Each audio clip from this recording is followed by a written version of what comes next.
صل على سيدنا محمد يا رب صل. بسم اللہ الرحمن الرحیم نحمدہ ونصلی علی رسولہ الکریم. سورہ نساء کا پہلا رکوع اور چوتھے پارے کا 12واں رکوع ہمارا چل رہا ہے. اس رکوع کا لفظی ترجمہ بھی ہو چکا، مختصر تفسیر بھی ہو چکی، اور اس رکوع کی 2 ایپیسوڈ تو اس کی تفسیر میں ہی گزرے ہیں. آدھی تفسیر پچھلے سے پچھلے لیکچر میں، اس کے بعد پھر پچھلے لیکچر میں مزید کچھ تفسیر.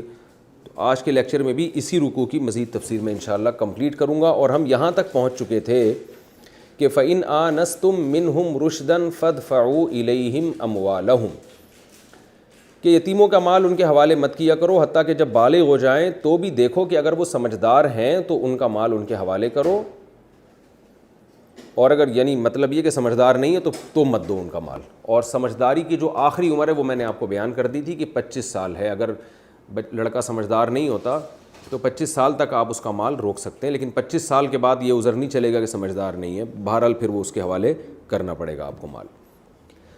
اس سے پہلے کیا کرنا ہے؟ قرآن کہہ رہا ہے وَلَا تَأْكُلُوهَا إِسْرَافًا وَبِدَارًا أَن يَكْبَرُوا. یتیم کے مال کے تم متولی ہو، تمہارے پاس اس کا مال پڑا ہوا ہے، تو اب ایسا نہ کرو کہ بچہ بڑا ہونے کے خوف سے تم جلدی جلدی کھانا شروع کر دو. وَلَا تَأْكُلُوهَا، فرمائے اس مال کو مت کھاؤ، اسرافاً حد سے تجاوز کرتے ہوئے، وَبِدَارًا اور جلدی جلدی کرتے ہوئے. یتیم کا مال کھانا بہرحال حد سے تجاوز ہی ہے، اور بدار مبادرہ سے نکلا ہے. مبادرہ کہتے ہیں کہ جلدی جلدی، بدار تو بدارن جلدی جلدی، ان یکبروا کہ کہیں وہ بڑے ہو جائیں. یعنی ظاہر ہے جب بڑے ہو کے سمجھدار ہوں گے پھر بولیں گے ہمارے ابا نے اتنی پراپرٹی چھوڑی تھی یا ہمیں اتنا مال ملا تھا، وہ کہاں ہے بھائی. تو اس خوف سے تم پہلے جلدی جلدی کھانا شروع کر دو کہ بڑے ہو کر سمجھدار ہو کے پھر ہم سے مطالبہ کریں گے. اللہ فرماتے ہیں یہ کام مت کرو. ومن کان غنیا، جو آدمی غنی ہے، جو متولی، جو یتیم کی کفالت کر رہا ہے، وہ اگر خود مالدار ہے، فلیستعفف، تو اسے چاہیے کہ بالکل اپنے آپ کو بچا کے رکھے، 1 روپیہ بھی یتیم کے مال میں سے نہ کھائے. ومن کان فقیرا، اور یتیم کی کفالت کرنے والا اگر فقیر ہے، خود غریب ہے، فلیأکل بالمعروف، تو وہ یتیم کے مال میں سے معروف طریقے سے کھا سکتا ہے. معروف کا مطلب یہ ہے کہ یہ بطور اجرت کے ہوگا. یعنی آپ نے اگر یتیم بچے کی کفالت کی ہے اور وہ بچہ آپ کی کفالت میں، اور اس بچے کے پاس مال بھی ہے، اور آپ کے پاس آپ اتنے غریب ہیں کہ آپ کھانے پینے کے محتاج ہیں، تو اس کفالت کی اجرت کے طور پر آپ بقدر ضرورت یتیم کے مال میں سے کھا سکتے ہیں، کیونکہ ظاہر ہے آپ اس کی کفالت کر رہے ہیں. تو اسلام نے یہ اجازت دی ہے کہ یتیم کی کفالت کرنے والا اگر خود فقیر ہے اور محتاج ہے تو پھر وہ یتیم کے مال میں سے بقدر ضرورت کھا سکتا ہے. یہ کھانا یہ گویا کفالت کی اجرت کے طور پر ہوگا. یعنی یتیم کی اس کا فائدہ یتیم ہی کو ہے، کیونکہ اگر اس کھانے کی بھی شریعت اجازت نہ دیتی تو وہ کفالت سے ہاتھ کھینچ لیتا. وہ کہتا ہے یار میرے پاس کھانے کو کچھ ہے نہیں اور مجھے اس کے سے بھی کھانے کی شریعت نے پابندی لگا دی ہے، تو پھر بھائی میں نہیں یتیم کو پالتا، مجھے کیونکہ پھر اس کو اور کوئی دوسرے کام کرنے پڑیں گے. تو ایسی شدید مجبوری میں اسلام نے اجازت دی ہے کہ اس یتیم کے مال کو اپنے مال کے ساتھ ملا کر آپ بقدر ضرورت. اب یہ بقدر ضرورت ہر دور میں اس کا معیار مختلف ہے، تو اس لیے علماء کہتے ہیں اگر کسی فقیر آدمی نے، غریب آدمی نے یتیم کو پالا ہوا ہے، بعض دفعہ رشتہ دار ہوتے ہیں، وہ فقیر جو ہے وہ رشتہ دار ہوتا ہے، وہ اچھی طرح سے پال سکتا ہے. اب کسی مالدار کے حوالے اگر یتیم کو کر دیا جائے تو وہ مالدار یتیم کا رشتہ دار نہیں ہوتا، وہ صحیح کفالت نہیں کر سکتا. تو ایسے موقع پہ غریب آدمی کے حوالے کرنا پڑتا ہے یتیم بچے کو. جیسے کسی کا چچا بہت غریب ہے لیکن وہ بھتیجے کی کفالت زیادہ اچھی طریقے سے کرے گا بجائے اس کے کہ آپ کسی مالدار اجنبی کے اس کو حوالے کر دیں. تو ایسے چچا یا ایسا کوئی قریبی رشتہ دار جو خود فقیر ہو اور اس یتیم کی کفالت بھی کر رہا ہو، تو پھر اسلام نے اجازت دی ہے کہ کفالت کا کمیشن آپ لے سکتے ہیں.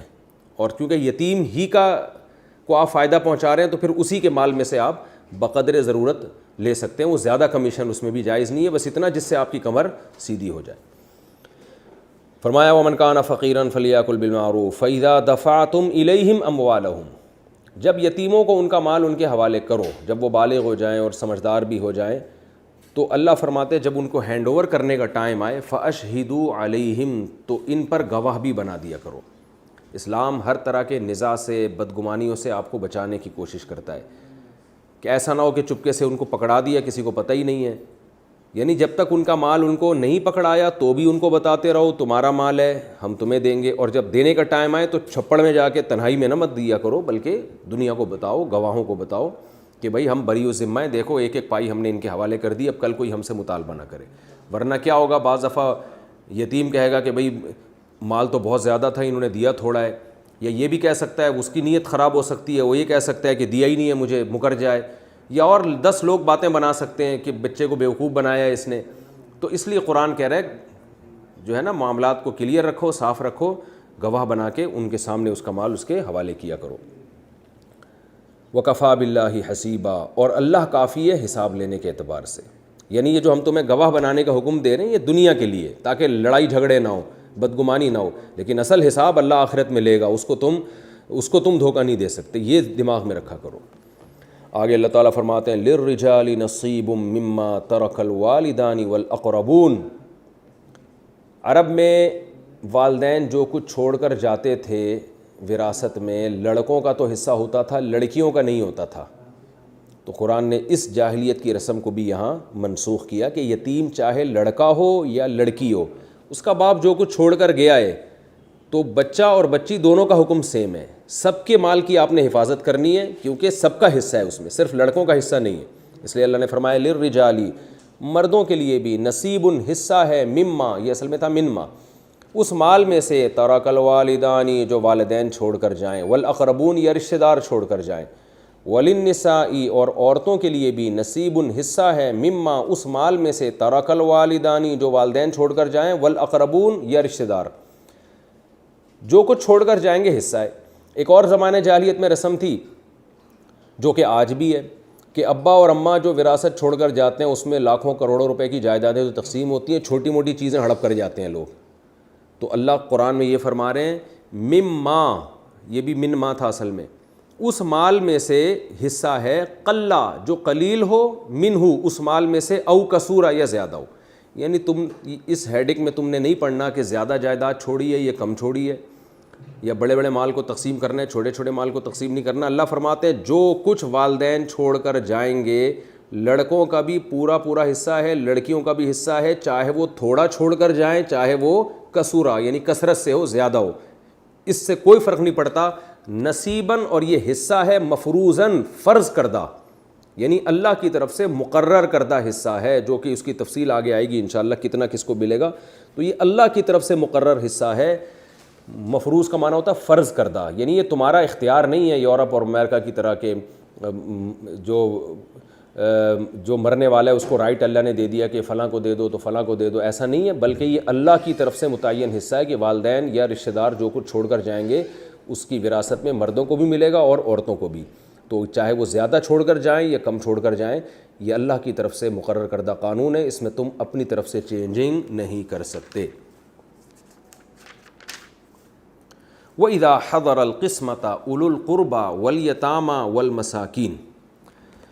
آگے اللہ فرماتے ہیں جب تقسیم کے وقت رشتہ دار حاضر ہوں، جب وراثت ڈیوائیڈ ہونے کا ٹائم آئے.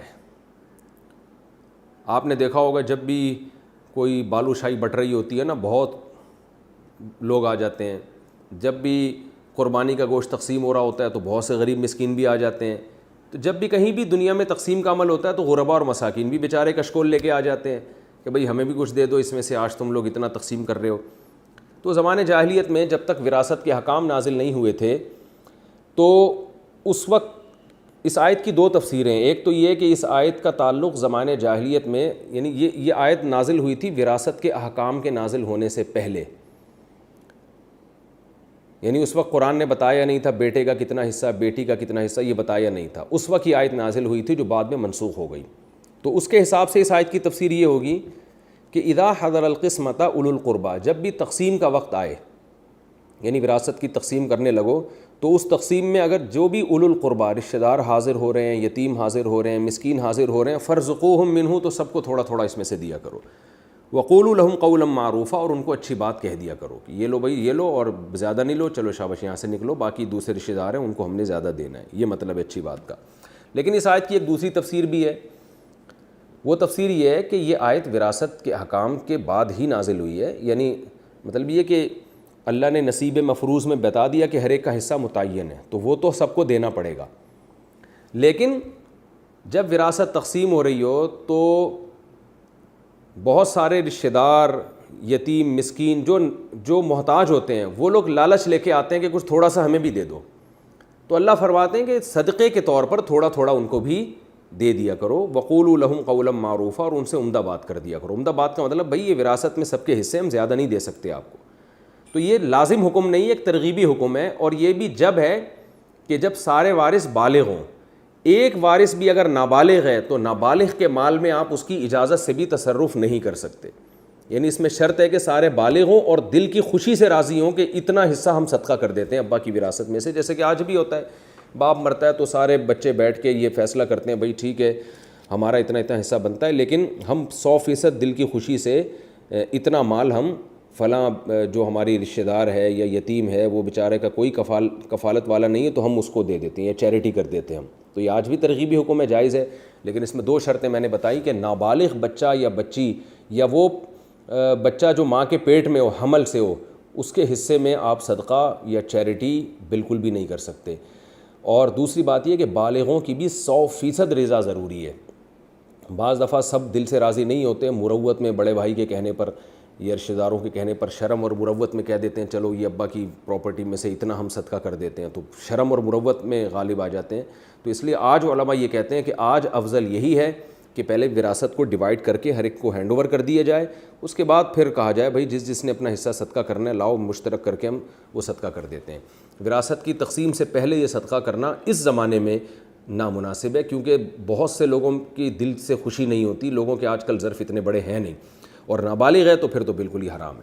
تو آپ نے دیکھا ہوگا بعض دفعہ عورت کے شوہر کا انتقال ہوتا ہے تو شوہر کے مال سے ہی دیگیں پک رہی ہیں اور فقیروں کو کھانا کھلایا جا رہا ہے، تو یہ سب بالکل ناجائز ہے، اس میں سے وراثت کو پہلے آپ کو ڈیوائڈ کرنا پڑے گا۔ آگے اللہ تعالیٰ فرماتے ہیں وَلْيَخْشَ الَّذِينَ لَوْ تَرَكُوا مِنْ خَلْفِهِمْ ذُرِّيَّةً ضِعَافًا خَافُوا عَلَيْهِمْ، بہت اہم آیت ہے۔ یہ سارے یتیموں کے مال کی حفاظت کے حکام نازل ہوئے ہیں کہ یتیم چاہے لڑکا ہو یا لڑکی ہو، سب کے مال کی حفاظت کرنی ہے، مال کھانا نہیں ہے، ایسا نہیں کرنا کہ یتیم بچی کو سے بالغ ہوتے ہی تم نے نکاح کر لیا اور مہر میں ڈنڈی مار دی، اس کو مہر کم دے دیا، اور یا جو ہے وہ یتیم کا مال اپنے مال کے ساتھ ملا کے مرج کر کے حساب ہی نہیں ہے اس کا مال کتنا تھا تمہارا کتنا تھا، اور ہڑپ کر کے کھانا شروع کر دیا۔ تو یہ بہت سارے احکام اللہ نے یتیم کے مال سے متعلق بیان کیے۔ اب اللہ ان احکام پر ہمیں ابھارنے کے لیے ایک ترغیب کا ایک طریقہ اختیار کیا اللہ تبارک و تعالیٰ نے۔ دیکھیں موٹیویشن کے لیے کبھی فضائل سنائے جاتے ہیں، کبھی وعیدیں سنائی جاتی ہیں کہ نہیں کرو گے تو یہ نقصان ہوگا، تو اللہ تعالیٰ ایک اور انداز سے ہمیں یتیم کے مال کی حفاظت اور یتیم کے حقوق کی حفاظت کے لیے موٹیویٹ کر رہے ہیں۔ وہ کس طرح سے؟ فرمایا وَلْيَخْشَ الَّذِينَ لَوْ تَرَكُوا مِنْ خَلْفِهِمْ ذُرِّيَّةً ضِعَافًا خَافُوا عَلَيْهِمْ، چاہیے کہ ڈریں وہ لوگ کہ اگر وہ اپنے پیچھے کمزور ذریت، کمزور اولاد چھوڑ کر جائیں، خافوا علیہم، تو یہ ان پر بھی خوف زدہ ہوں گے۔ یعنی ہم جو تمہیں یتیموں کے مال کا اور یتیموں کے حقوق کی رعایت کا حکم دے رہے ہیں، یتیم وہ بچہ جس کا باپ مر گیا، تو تم زندہ ہو، تمہیں دوسروں یتیم بچوں کے کہ ہم ان کے پر احسان کا تم ہمیں حکم دے رہے ہیں، تم یہ سوچا کرو کہ اگر میں مر جاتا اور میرے چھوٹے چھوٹے بچے ہوتے جو کمزور ہوتے، خافوا علیہم، جن پر تمہیں خوف ہوتا کہ ان بیچاروں کا پتہ نہیں کیا بنے گا، تو تمہیں بھی چاہیے کہ تم ڈرو۔ کیا مطلب؟ کس سے ڈرو؟ دوسروں کے حقوق ضائع کرنے سے۔ یعنی یہ حادثہ آج کسی اور کے ساتھ ہوا ہے کہ وہ جوانی میں دنیا سے چلا گیا اور چھوٹے چھوٹے بچے ہیں اس کے، تو یہ حادثہ تمہارے ساتھ بھی ہو سکتا تھا۔ تو جیسے تم یہ چاہتے ہو کہ میرا بیٹا ہو یا بیٹی ہو، جب میری بچی بالغ ہو تو اس کو اسٹینڈرڈ کا رشتہ ملے، اس کی شادی اچھی جگہ پر ہو، اس کو اسٹینڈرڈ کا مہر ملے، اسی طرح میں جو وراثت چھوڑ کر جاؤں تو میرے بھائی یا میرا بڑا بیٹا اس چھوٹے کے ساتھ ناانصافی نہ کرے، اس کے حق تلفی نہ کرے، کاروبار ایسا نہ ہڑپ کر کے اس کو روڈ پہ لے آئے۔ تو جیسے تم یہ چاہتے ہو کہ تمہارے کمزور بچوں کا تمہارے مرنے کے بعد خیال کیا جائے، تو تمہیں اس معاملے میں دوسروں کے بچوں کے بارے میں بھی ڈرنا چاہیے۔ بڑا بھائی اگر چھوٹے بھائی کی وراثت کھا رہا ہے تو سوچے کل تمہاری بھی اولاد ہوگی، تم اگر مر گئے تو تم چاہو گے کہ تمہارا بڑا بیٹا تمہارے چھوٹے بیٹے یا چھوٹی بیٹی کے ساتھ ناانصافی کرے؟ چچا اگر بھتیجے کے مال کو کھا رہا ہے تو یہ سوچے چچا کہ میں بھی تو مر سکتا ہوں، کیا میں یہ گوارا کروں گا کہ میرا بھائی میرے بچوں کے ساتھ اس طرح کا سلوک کرے؟ قرآن موٹیویٹ کر رہا ہے اہل اسلام کو کہ دوسروں کے یتیم بچوں کے ساتھ وہی سلوک کرو جو تم یہ چاہتے ہو کہ تمہارے مرنے کے بعد تمہارے بچوں کے ساتھ سلوک ہو۔ فرمایا فَلْيَتَّقُوا اللَّهَ، پس انہیں چاہیے کہ اللہ سے ڈریں، وَلْيَقُولُوا قَوْلًا سَدِيدًا، اور ہمیشہ درست بات کیا کریں، یعنی وہ بات کیا کریں جس سے یتیم کی حق تلفی نہ ہو رہی ہو بلکہ یتیم کی حفاظت ہو رہی ہو۔ آگے اللہ نے دھمکی بھی دی ہے، ان الذین یاکلون اموال الیتامی ظلما، فرمایا جو لوگ یتیموں کا مال کھاتے ہیں ناحق ظلم کے ساتھ۔ ظلم کے ساتھ کا مطلب کیا ہے؟ کچھ صورتوں میں تو اللہ نے ضرورت کے مطابق کھانے کی اجازت دی ہے۔ وہ اجازت کیا ہے کہ کوئی فقیر اور غریب آدمی ہو اور وہ کسی یتیم کی کفالت کر رہا ہو تو اجرت کے طور پر، کمیشن کے طور پر تھوڑا بہت ضرورت پوری کرنے کے لیے وہ کھا سکتا ہے، لیکن اس کے علاوہ مالدار کو بھی اجازت نہیں اور فقیر کو بھی زیادہ کھانے کی اجازت نہیں۔ جو بھی زیادہ کھائے گا یا جو مالدار کھائے گا تو وہ ظلم کے طور پر کھا رہا ہے۔ تو اللہ فرماتے ہیں جو لوگ بھی یتیموں کا مال کھاتے ہیں بطور ظلم کے، انما یاکلون فی بطونہم نارا، وہ حقیقت میں اپنے پیٹوں میں آگ کھا رہے ہیں، وَسَيَصْلَوْنَ سَعِيرًا، اور ان قریب وہ داخل ہوں گے سعیر، بھڑکتی ہوئی آگ میں۔ اللہ ہم سب کو حفاظت میں رکھے۔ اور آج دیکھیں اس ہمارے معاشرے میں کیسے دھجیاں اڑائی جا رہی ہیں، ایک دوسرے کا مال، کمزوروں کا مال کیسے ناحق کھایا جا رہا ہے۔ ابھی ایک ویڈیو آئی ہے سامنے کہ ایک خاتون نے اپنے بھائیوں سے وراثت مانگی اور بھائیوں نے اس کو پکڑ کے مارا ہے، کوٹا ہے۔ تو یہ سب معاشرے میں ظلم ہو رہے ہیں، اللہ ہماری حفاظت فرمائے۔ یہ رکوع ہمارا مکمل ہو گیا۔ اس میں جو علمی نکات ملتے ہیں زیادہ تر تو میں نے تفسیر کے دوران بیان کر دیے ہیں، لیکن خلاصے کے طور پر چند پوائنٹ میں آپ کے سامنے، تاکہ وہ مستحضر رہیں آپ کو، وہ میں دوبارہ نمبر وار پیش کر دیتا ہوں۔ پہلی بات تو اللہ نے حکم دیا کہ لوگوں اپنے رب سے ڈرو جس نے تمہیں ایک جان سے پیدا کیا۔ یہ ڈرنے کا حکم اس لیے دیا کہ تاکہ سورہ نساء میں جتنے بھی اللہ احکام بیان کر رہے ہیں نا، ان احکام پر عمل جبھی ہوگا جب اللہ کا خوف ہوگا۔ دنیا کی عدالتیں، دنیا کا قانون ہر جگہ مؤثر نہیں ہوتا، اس سے چھپا بھی جا سکتا ہے، ججوں کو خریدا بھی جا سکتا ہے۔ جب تک اللہ کے وجود پر، اللہ کی توحید پر ایمان نہیں ہوگا اور دل میں اللہ کا خوف نہیں ہوگا کہ انتقام کا ایک دن آنے والا ہے، اس وقت تک انسان کسی کے حقوق ادا نہیں کرے گا۔ ہمیں معلوم ہے، ہم نے ایسے بزرگوں کو دیکھا ہے کہ وہ دوسروں سے اپنا حق لینے میں اتنے ٹینشن میں نہیں ہوتے تھے جتنا حق دینے میں۔ خدا آپ صلی اللہ علیہ وسلم کی ایک رات نیند اڑ گئی، ایک درہم رکھا ہوا تھا صدقے کا، آپ کو یہ خوف تھا کہ کہیں میں دنیا سے چلا نہ جاؤں اور یہ امانت میں خیانت نہ ہو جائے۔ تو ہم نے اکابر کو بھی دیکھا ہے، اپنے بزرگوں کو بھی دیکھا ہے کہ کسی کے پیسے ان کے ذمے ہوں تو ان کو ٹینشن سے نیند نہیں آتی تھی کہ ہماری موت واقع نہ ہو جائے اور یہ حق ضائع نہ ہو جائے۔ تو آج آپ دیکھ لیں کس طرح سے ہم ہڑپ کر رہے ہیں لوگوں کے مال۔ اور دوسرا حکم اس میں ہمیں اللہ نے یتیم کے مال کے بارے میں دیا، آتوا الیتامی اموالہم ولا تتبدلوا الخبیث بالطیب۔ جب جائیداد تقسیم ہو یا یتیم کا مال ہو تو اچھی آپ پراپرٹی خود رکھ لی، خراب والی اس کو دے دی، یہ بھی ہوتا ہے۔ اکثر دیکھا گیا ہے جب ابا کے انتقال کے بعد وراثت تقسیم ہو رہی ہوتی ہے نا، تو اس میں اب تقسیم ہو رہی بھئی یہ 2 دکان منجلے کو دے دی جائے، یہ والی دکان بڑے بھائی کو دے دی جائے، یہ ہمشیرہ صاحبہ کو دے دی جائے، تو اس میں جو سب سے کمزور ہوتا ہے اس کو سب سے تھگا ہوا مال پکڑا رہے ہوتے ہیں، کیونکہ وہ بچہ ہے، اس کو کیا پتہ۔ تو معاشرے میں یہ ظلم بڑے بھائیوں کی طرف سے، سب کو میں بدگمان نہیں کرنا اپنے بڑے بھائیوں سے، یہ غلط ہے، لیکن جہاں ہوتا ہے تو وہاں اکثر بڑے بھائی ہی ظلم کر رہا ہوتا ہے کہ وہ اچھا دوسروں کو دے دیتا ہے، خود رکھ لیتا ہے، اور خراب وہ پراپرٹی جس کی ویلیو ابھی بڑھنے والی ہے وہ ان کے پاس آ گئی محترم کے، اور وہ پراپرٹی جس کا پتہ ہے ابھی ویلیو نہیں بڑھے گی وہ کمزور کو دے دی یا وہ لڑکیوں کو دے دی۔ تو یہ ظلم بہت خطرناک ہے۔ قرآن نے لا تتبدلوا الخبیث بالطیب کے ذریعے اس ظلم سے منع کیا ہے۔ اور اس میں اللہ تعالیٰ نے یہ بھی حکم دیا کہ یتیم بچی کے ساتھ جب شادی ہوگی تو مہر پورا دیا جائے گا۔ اس سے ہمیں ایک اصول پتہ چلتا ہے، کسی عورت کی کمزوری سے ناجائز فائدہ مت اٹھاؤ۔ آج یہ بھی معاشرے میں بہت ہو رہا ہے، اس سے بھی ہمیں بچنا چاہیے۔ اور اس میں اللہ نے ہمیں 4 شادیوں کی معذرت کے ساتھ ترغیب بھی دی ہے کہ ما طاب لکم من النساء، کہ تمہیں کسی پہ ظلم کرنے کی کیا ضرورت ہے، تمہارے رب نے تمہیں اجازت دی ہے، ما طاب لکم، جو بھی عورتیں تمہیں پسند آئیں، 2 3 4 ان میں سے کسی سے بھی نکاح کر سکتے ہو۔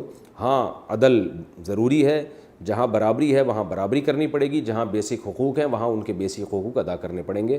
اگر اس کا ارادہ ہی نہیں ہے یا تمہارے اندر تم کر ہی نہیں سکتے یہ کام، تو پھر مت کرو، پھر ایک پر اکتفا کرو یا باندیوں پر اکتفا کرو۔ تو یہ اسلام نے اجازت دی ہے، اور فقہا نے لکھا ہے کہ افضل یہی ہے کہ مرد 2 یا 3 یا 4 شادیاں کرے، کیونکہ صحیح بخاری میں ہے، عبداللہ بن عباس کا ارشاد ہے، تزوجوا فإن خیر هذه الامة اکثرهم نساء، نکاح کرو اس لیے کہ اس امت میں بہتر وہ ہے جس کی بیویاں زیادہ ہیں، یعنی اس امت میں اللہ نے اس کو دوسروں پہ زیادہ فضیلت دی ہے، لیکن بہرحال حقوق ادا کرنے۔ باقی اس کی تفصیلات آپ کتابوں میں مل جائیں گی، بیانات میں آپ سنتے رہتے ہیں۔ اور ہمیں اس میں مہر کی اہمیت پتہ چلتی ہے کہ مہر، عورت کی رضا کے بغیر آپ مہر کھا نہیں سکتے، پورا مہر اس کو دینا پڑے گا۔ اور اس میں یہ بھی ہے کہ بیوی دل سے معاف کر دے تو بھی ٹھیک ہے، اس میں پھر وہم میں جانے کی ضرورت نہیں ہے۔ اور اس آیت میں ایک علمی نقطہ یہ بھی پتہ چلتا ہے جو قرآن کہہ رہا ہے وَابْتَلُوا الْيَتَامَىٰ حَتَّىٰ إِذَا بَلَغُوا النِّكَاحَ، یتیموں کو آزماؤ جب وہ نکاح کی عمر کو پہنچ جائیں، تو اگر وہ سمجھدار ہو جائیں تو ان کے پیسے ان کو دو، سمجھدار نہیں ہیں تو نہ دو۔ اس سے پتہ چلتا ہے کہ بالغ ہونے کے بعد نکاح کی عمر کو تو پہنچ ہی جائیں گے وہ، یعنی قرآن بلوغت کو نکاح کی عمر کے پہنچنے سے تعبیر کر رہا ہے۔ تو پیسوں کے لین دین میں تو قرآن کہہ رہا ہے سمجھدار ہیں تو دو، نہیں ہیں تو نہیں دو۔ نکاح کی عمر کو پہنچنا تو قرآن کہہ رہا ہے بالغ ہو گئے تو نکاح کی عمر کو تو پہنچ ہی گئے، یعنی نکاح تو اب کرانا ہی پڑے گا ان کا۔ یہ بہت اہم ٹیکنیکل پوائنٹ کی بات ہے کہ نکاح کے لیے سمجھداری شرط نہیں ہے، پیسوں کے لین دین کے لیے سمجھداری شرط ہے۔ کیوں؟ اس لیے کہ نکاح جو ہے نا آپ کی فزیکل باڈی کی فزیکل ریکوائرمنٹ ہے وہ، جیسے بھوک جب آپ کو لگتی ہے تو آپ عقل مند ہیں یا بے وقوف ہیں، کھانا آپ کو کھانا پڑے گا۔ تو جب بھی کوئی لڑکا ہے وہ بالغ ہوگا تو اس میں عورت کی حاجت پیدا ہوگی، تو اس کو بیوی چاہیے، اگر نہیں ملے گی تو وہ صحت بھی خراب کرے گا اور معاشرے میں وہ غیر اخلاقی حرکتیں بھی کرے گا وہ۔ اس طرح لڑکی جب بالغ ہو جاتی ہے تو اس کو مرد چاہیے، اس کو شوہر چاہیے، اس کی باڈی کی ریکوائرمنٹ ہے۔ اس لیے قرآن کہہ رہا ہے کہ جب وہ نکاح کی عمر کو پہنچ جائیں، یعنی جب بالغ ہو گئے تو گویا نکاح کی عمر کو تو پہنچ گئے، ہاں مالی تصرفات کی عمر کو ابھی نہیں پہنچے ہیں، اس میں دیکھو اگر پہنچے ہیں تو دے دو پیسہ ان کو، اگر نہیں پہنچے تو تھوڑا ڈیلے کر دو۔ تو یہ بھی ایک بہت بڑا فرق ہے۔ ہمارے یہاں کہتے ہیں بچہ جب تک سمجھدار نہیں ہوگا ہم اس کی شادی نہیں کریں گے، ایسا نہیں ہے۔ شادی کریں تو شادی کے معاملے میں سمجھداری اس میں شادی کے بعد ہی پیدا ہوگی، میچور وہ نکاح کے بعد ہی ہوگا نکاح کے معاملات میں۔ البتہ یہ ضرور ہے کہ ماں باپ پر یہ لازم نہیں ہے کہ بچے کی شادی اپنے خرچے پہ کریں۔ وہ بچہ اگر بالغ ہے اور اس کے پاس وراثت کا اتنا مال ہے کہ وہ الگ گھر لے کے بیوی کو رکھ سکتا ہے اور اس کا نفقہ اٹھا سکتا ہے، تو بچے کو نکاح کی پھر ماں باپ کو اجازت نہیں ہے کہ بچے کو نکاح سے روکیں، یا اس کے اولیاء کو اجازت نہیں ہے۔ لیکن اگر بچہ کے پاس اتنا پیسہ ہی نہیں ہے کہ وہ نکاح کرے یا مہر دے سکتا ہو، یا وہ کہ وہ الگ گھر لے کے دے سکتا ہو، وہ باپ ہی کے ساتھ اپنی بیوی کو رکھے گا، تو پھر باپ پر وہ زبردستی بوجھ نہیں ڈال سکتا کہ میری باپ اس کی شادی کرائے، کیونکہ باپ پر بالغ بچے کا خرچہ لازم نہیں ہے تو اس کی بیوی کا خرچہ کہاں سے لازم ہوگا۔ ہاں البتہ شریعت میں ترغیب یہ ہے کہ اگر بچہ سمجھدار ہے تو باپ اگر اپنے خرچے پہ کر لے تو بہت اچھی بات ہے، لیکن ضروری نہیں ہے باپ کے ذمہ۔ البتہ بچہ مالدار ہے، اس کے پاس وراثت کا اتنا مال ہے، یا وہ کہیں جاب کر رہا ہے بالغ ہونے کے بعد، یا کہیں سے بھی اس کے پاس اتنا گزارا ہے کہ وہ بیوی کو الگ گھر لے کے دے سکتا ہے اور اس کا نفقہ اٹھا سکتا ہے، تو پھر کسی کو بھی بچے کو نکاح سے روکنے کی شرعاً اجازت نہیں ہے۔ بچے کو اجازت ہے کہ وہ نکاح کر لے۔ آپ یہ کہہ سکتے ہیں کہ وہ ابھی ناسمجھ ہے، بیوی کے حقوق کیسے کرے گا؟ تو بھائی یہ جو جہاں وہ نکاح کا پیغام بھیجے گا وہ یہ فیصلہ کریں گے کہ یہ ہماری بچی کے حقوق ادا کر سکتا ہے کہ نہیں کر سکتا، یہ ان کے اوپر رکھا ہے۔ اگر وہ سمجھتے ہیں نہیں کر سکتے تو وہ ہاں نہ کریں، یعنی اس کے لیے نکاح کرنا جائز ہے، لیکن سامنے والی پارٹی کے لیے تو لازم نہیں ہے کہ جہاں بھی یہ پیغام بھیجے تو وہ بھی ہاں کریں، وہ نہ کریں، وہ ان کا ہیڈک ہے۔ تو بچے کو کوئی اور زبردستی روک نہیں سکتا نکاح سے، یہ خوب اچھی طرح سمجھ لیں۔ کوئی رشتہ ہی نہ دے وہ ایک الگ بات ہے۔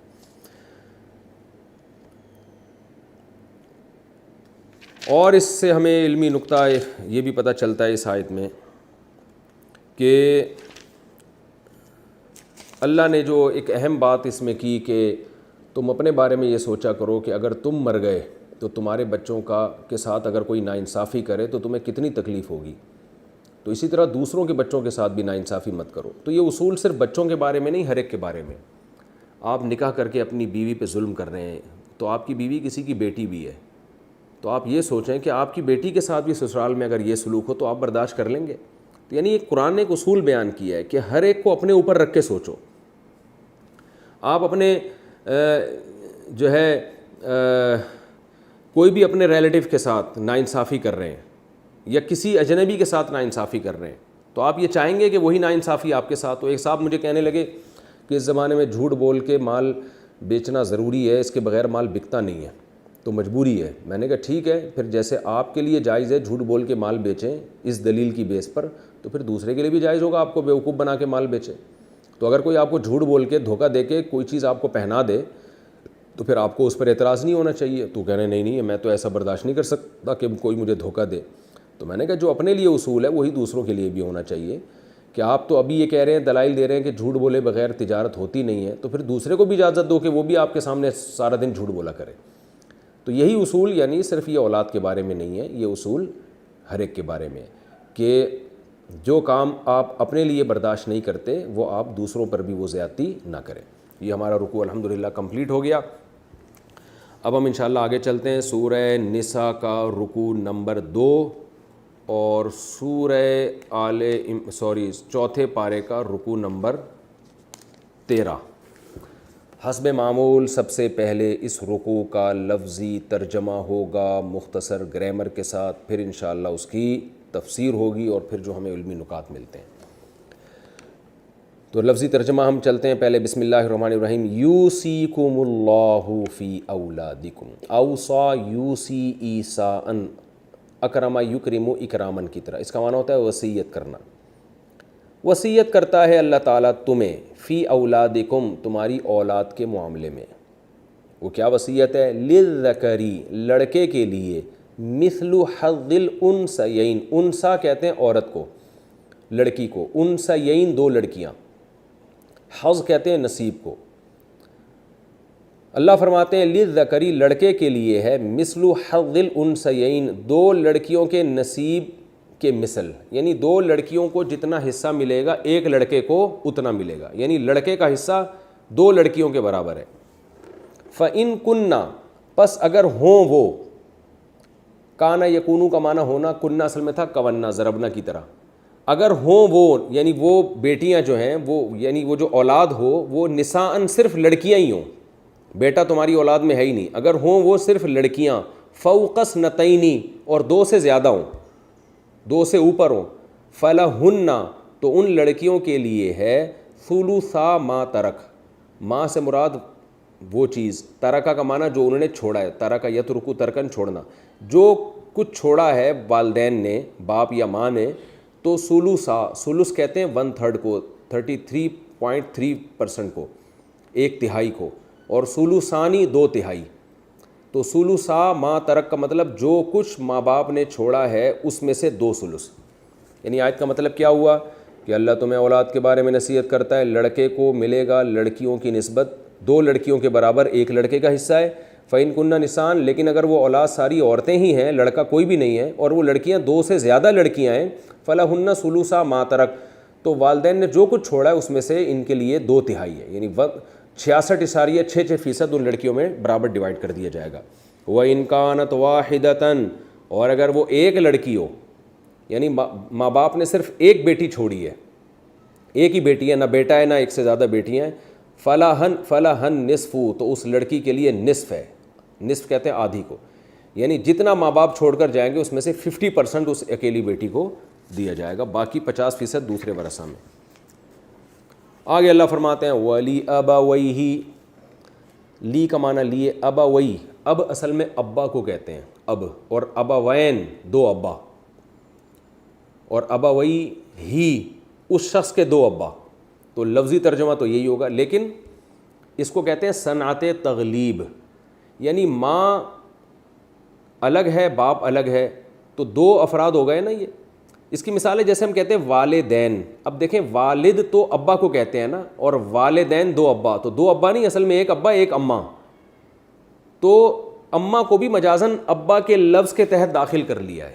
یہ اصطلاح میں لفظ کہلاتا ہے صنعت تغلیب, یعنی ابا کے لفظ کو غالب کر کے اماں کو بھی ضمناً اسی میں ذکر کر دیا. تو والدین کا مطلب 2 والد نہیں بلکہ ایک والد اور ایک والدہ. تو اسی طرح ابوین, تو یہ بھی 2 ابا نہیں بلکہ ایک ابا, اور اس کے اللہ نے گویا مجازاً اماں کو بھی اب کے لفظ سے تعبیر کر دیا. تو اس لیے اللہ فرماتے ہیں ولی ابویہ, ہی سے مراد وہ میت ہے, اور میت کے دونوں ابا کے لیے، یعنی دونوں ابا سے مراد میت کے والدین کے لیے، لکل واحد منہما، ان دونوں میں سے لکل واحد، ہر ایک کے لیے، یعنی اماں کے لیے بھی اور ابا کے لیے بھی، السدس، چھٹا حصہ ہے، مما ترک، مما اصل میں تھا من ما، تو مما اصل میں کیا تھا؟ من ما، اس چیز میں سے ترکا جو والدین نے چھوڑی ہے، ترکا سے مراد والدین نے نہیں بلکہ میت نے جو کچھ چھوڑا ہے، جو کچھ ترکہ چھوڑ کر گیا ہے، اس میں سے میت کے والدین میں سے ہر ایک کے لیے سدس، چھٹا حصہ ہے۔ چھٹا کہتے ہیں ٹوٹل وراثت کو آپ 6 پہ ڈیوائڈ کر دیں، جو جواب آئے وہ چھٹا حصہ کہلاتا ہے۔ تو چھٹا حصہ ابا کو دے دیا، چھٹا حصہ اماں کو دے دیا، اور آدھی جائیداد اکلوتی بیٹی کو دے دی، بیٹی اگر ایک سے زیادہ ہے تو 66% ان کو دے دیا، اور لڑکا بھی ہے تو اس کا اللہ نے حکم بتا دیا کہ بیٹی کو جتنا مل رہا ہے اس کا دگنا لڑکے کو ملے گا۔ آگے اللہ فرماتے ہیں ان کان لہو ولد، یہ جو ابا اور اماں کو جو ہم چھٹا حصہ دے رہے ہیں یہ اس صورت میں ہے ان کان لہو ولد، بشرطے کہ میت کے اولاد بھی ہو، چاہے ایک بیٹی کیوں نہ ہو، میت کے ولد یعنی اولاد ہوگی تو ابا اور اماں کا چھٹا حصہ ملے گا۔ اگر میت صاحب اولاد ہی نہیں ہے پھر کیا ہوگا؟ فَإِن لَّمْ يَكُن لَّهُ وَلَدٌ، اگر نہیں ہے اس میت کے لیے ولدن، کوئی اولاد، وہ کنوارا مر گیا تھا یا شادی ہوئی مگر بچے نہیں ہوئے اس کے، تو اللہ فرماتے ہیں وَوَارِثَهُ أَبَوَاهُ، اور اس کے وارث بن رہے ہیں اباواہ، وہی ابوانی، اس کے دونوں ابا، یعنی ابا اور اماں ہی اس کے وارث بن رہے ہیں، اور کوئی اس کا وارث نہیں ہے، اولاد نہیں ہے، اور وارث اس کے صرف اور صرف ابا اور اماں ہی ہیں۔ فَلِأُمِّهِ الثُّلُثُ، تو پھر میت کی اماں کے لیے الثلث 1/3 ہے، یعنی پھر چھٹا حصے کے بجائے حصہ بڑھ جائے گا بلکہ 1/3، یعنی 33.33%۔ اور ظاہر ہے جب اماں کے لیے 33% ہے تو ابا کے لیے خود بخود 66%، کیونکہ قرآن کہہ رہے ہیں ابا اور اماں کے علاوہ ان کا کوئی وارث نہیں ہے، تو جب وارث نہیں ہے تو صرف ابا اور اماں ہی کو وراثت ملے گی، تو قرآن نے اماں کا حصہ بیان کر کے اشارہ کر دیا کہ ابا کا ڈبل ہو جائے گا، یعنی اگر کسی کا انا للہ ہو گیا اور اس کے اولاد نہیں ہے تو پھر اللہ فرماتے ہیں کہ اور وارثین میں صرف ابا اماں ہی ہیں، تو پھر اماں کو 33.33% ملے گا اور ابا کو 66.66% ملے گا۔ آگے اللہ فرماتے ہیں فَإِن كَانَ لَهُ إِخْوَةٌ، اگر میت کے بھائی ہیں، یعنی میت کی اولاد نہیں ہے لیکن اور بھی وارث ہیں، وہ وارث کیا ہیں؟ میت کے بھائی ہیں، اخوتن، فلی اخوا اخ کی جماعت ہے، فَلِأُمِّهِ السُّدُسُ، تو پھر میت کی اماں کا حصہ 1/3 نہیں ہے بلکہ سدس ہے، کیونکہ باقی وراثت پھر دوسروں میں جائے گی۔ اس کی تفصیل تو وراثت کے حکام میں ہی بیان ہوتی ہے، میں تو صرف اتنا وراثت کے حکام بیان کر رہا ہوں جس سے آپ کو قرآن کی آیتیں سمجھ میں آ جائیں۔ فَإِن كَانَ لَهُ إِخْوَةٌ، اگر میت کے بھائی بھی ہیں، فَلِأُمِّهِ السُّدُسُ، تو پھر میت کی امی کے لیے، کے لیے، ماں کے لیے السدس، چھٹا حصہ ہے، یعنی پھر میت کی اماں کو 1/3 نہیں ملے گا بلکہ چھٹا حصہ ملے گا۔ اور اللہ فرماتے ہیں جتنے احکام ہم نے بیان کیے نا، بیٹی کو اتنا، 2 بیٹیوں کو اتنا، بیٹے کا حصہ بیٹیوں سے ڈبل، اور اولاد نہیں ہے تو ابا اماں کا اتنا، اولاد ہے تو پھر اتنا، بھائی ہیں تو پھر اتنا، یہ جو ہم نے تفصیل بیان کی ہے، من بعد وصیۃ، یہ میت کی وصیت سے جو کچھ بچے گا اس کے بعد ہے۔ یوسی بہا، وہ وصیت جس کی وصیت کی ہے میت نے، یوسی اوصا، یوسی وصیت کرنا، بہا اس وصیت، بہا کا لفظ ہا ضمیر وصیت کی طرف لوٹ رہی ہے، یعنی یہ اس وصیت کے بعد حصہ ملے گا جو میت کر چکی ہے، او دینین، یا قرضے کے بعد، دین قرضے کو بولتے ہیں، یعنی مطلب یہ ہے کہ میت جو کچھ چھوڑ کر جائے گی تو میت نے جو وصیت کی ہے نا پہلے، تو اس وصیت کو پہلے نافذ کیا جائے گا، میت کے قرضوں کو پہلے اتارا جائے گا، اس کے بعد جو بچے گا اس میں یہ وراثت کے حکام ہے، تو یہ سمجھ لیں۔ اور وصیت کے بارے میں حکم یہ ہے، اگرچہ یہ میں تفسیر میں دوبارہ بتاؤں گا لیکن ترجمے بھی تھوڑا سا بتا دیتا ہوں، کہ میت کو 1/3 سے زیادہ وصیت کی اجازت نہیں ہے، 1/3 سے زیادہ اگر اس نے وصیت کی تو کالعدم ہے۔ نمبر 2، وارثوں میں سے کسی ایک کے لیے میت وصیت نہیں کر سکتی کہ میرے بیٹے کو اتنا دے دینا، میری اماں کو اتنا، تو وہ تو پہلے ان کا حصہ اللہ نے متعین کر دیا، تو اجنبیوں کے لیے وصیت ہوگی۔ تو اللہ فرماتے ہیں یہ جو 1/3 کی وصیت ہے شرعی اصولوں کے مطابق کسی نے کی ہو تو وہ وصیت اور میت کے قرضے نکالے جائیں گے، اس کے بعد جو بچے گا اس میں سے یہ حصے ہم بیان کر رہے ہیں۔ آگے اللہ فرماتے ہیں آباؤکم و ابناؤکم، یعنی ہا اولائی آباؤکم، یہ سب تمہارے باپ دادے ہیں، وہ ابناؤکم تمہاری اولادیں ہیں، یعنی ہم ان کا خیال کرنے تمہارے مرنے کے بعد ابا کو اماں کو بھی یعنی اماں بھی باپ دادا میں ہی آ جاتی ہیں، تو ان کا ہم خیال کر رہے ہیں. وہ ابناؤکم تمہاری اولادوں کا بھی. لا تدرون ایہم اقرب لکم نفعا تمہیں نہیں پتہ ہے. درا یدری درایتن کا معنی علم رکھنا. لا تدرون تمہیں نہیں علم ہے. ایہم اقرب لکم کہ ان میں سے کون اقرب لکم تمہارے لیے زیادہ قریب ہے نفعن بطور نفع کے. تمہیں نہیں پتہ تمہارے ابا اماں میں اور تمہاری اولادوں میں کون تمہارے فائدے کے لیے زیادہ ہے، اللہ کو پتہ ہے. تو مطلب یہ کہ خود سے حصے متعین نہ کرو، اللہ نے جو متعین کر دیے اس پہ اکتفا کرو. اللہ کا علم تمہارے علم سے زیادہ ہے. کیونکہ بعض دفعہ ظلم ہوتا ہے، لوگ اولاد کو دے نہیں رہے ہوتے یا کسی ایک کو زیادہ دے رہے ہوتے ہیں، کسی ایک کو کم دے رہے ہوتے ہیں. تو اللہ فرماتے ہیں یہ تمہارا مسئلہ نہیں ہے، ہم نے جو حصے بیان کیے وہی کر دو. فریضۃ من اللہ فرمائی اللہ کی طرف سے فریضہ ہے، اس میں تمہیں چینجنگ کی اجازت نہیں ہے، فریضہ ہے. ان اللہ کان علیما حکیما بے شک اللہ علم والا اور حکمت والا ہے. یعنی اللہ کی طرف سے فرض بھی ہے. تو اب ایک اشکال ہوگا بھائی اللہ کی طرف سے فرض ہے ٹھیک ہے، ہم مرنے کے بعد راضی ہیں کہ ہمارے بیٹے کو اتنا بیٹی کو اتنا، لیکن یہ سمجھ میں نہیں آ رہا ہے. اللہ نے شاید اس میں ظلم زیادتی کی تو اللہ فرماتے ہیں نا نا نا اللہ علم والا ہے، اللہ کو زیادہ پتہ ہے اور حکمت والا بھی ہے. جتنے جس کے وہ حصے دے رہا ہے نا وہ اس پہ خوش ہو جاؤ. یہ اس لیے بتا دیا کہ بعض دفعہ یہ بھی خیال ہو سکتا ہے کہ ابا کو کم کیوں دے رہے ہیں، ابا تو ابا ہیں، ان کو تو بیٹے سے زیادہ ملنا چاہیے، میرے بیٹے سے زیادہ تو ابا کو ملنا چاہیے. تو ہر آدمی کا مختلف رائے ہوتی ہے، اس لیے اللہ نے فرما دیا. آگے فرمایا وَلَكُمْ نِصْفُ مَا تَرَكَ أَزْوَاجُكُمْ تمہارے لیے نصف ہے ماں اس مال میں سے تَرَكَ أَزْوَاجُكُمْ جو تمہاری بیویاں چھوڑ کے جائیں. یعنی ابھی تو باپ دادا اور اولادوں کا حصہ بیان کیا، اب اللہ میاں بیوی کو ایک دوسرے کا حصہ بیان کر رہے ہیں کہ تمہیں ملے گا ماں وہ کچھ اس کا نصف ملے گا تَرَكَ أَزْوَاجُكُمْ جو تمہاری بیویاں چھوڑ کر جائیں. یعنی بیوی کا اگر انتقال ہو گیا تو جو کچھ وہ چھوڑ کر گئی ہے اس میں سے شوہر کو آدھا شوہر کا ہوگا، آدھا بیوی کے باقی وارثوں کا ہوگا. إِن لَّمْ يَكُن لَّهُنَّ وَلَدٌ اگر ان عورتوں کے لیے اولاد نہیں ہے، یعنی تمہاری بیوی کے اگر اولاد نہیں ہے، چاہے وہ تم سے ہو یا کسی اور شوہر سے ہو، اگر اولاد اس کے نہیں ہے تو جو کچھ تمہاری بیوی چھوڑ کر جائے گی اس میں اس کی وراثت میں سے آدھی وراثت تمہاری ہوگی. فَإِن كَانَ لَهُنَّ وَلَدٌ اور اگر ان عورتوں کے لیے یعنی تمہاری بیویوں کے لیے اولاد بھی ہے، چاہے ایک بیٹی ہی کیوں نہ ہو، فَلَكُمُ الرُّبُعُ تو تمہیں پھر 1/4 ملے گا، 25% ملے گا، 50% نہیں ملے گا. مما اس مال میں سے ترکنا جو تمہاری عورتیں چھوڑ کر جائیں گی، من بعد وصیت لیکن یہاں بھی قاعدہ یہ ہے کہ اس وصیت کے بعد یوسینا بہا یوسینا یکرمنا کی طرح یضربنا کی طرح جو ان عورتوں نے وصیتیں کی ہیں ان وصیتوں کو پہلے پورا کیا جائے گا 1/3 کے اندر اور پھر اس کے بعد جو بچے گا اس میں سے آدھے اور 25% کی بات ہو رہی ہے.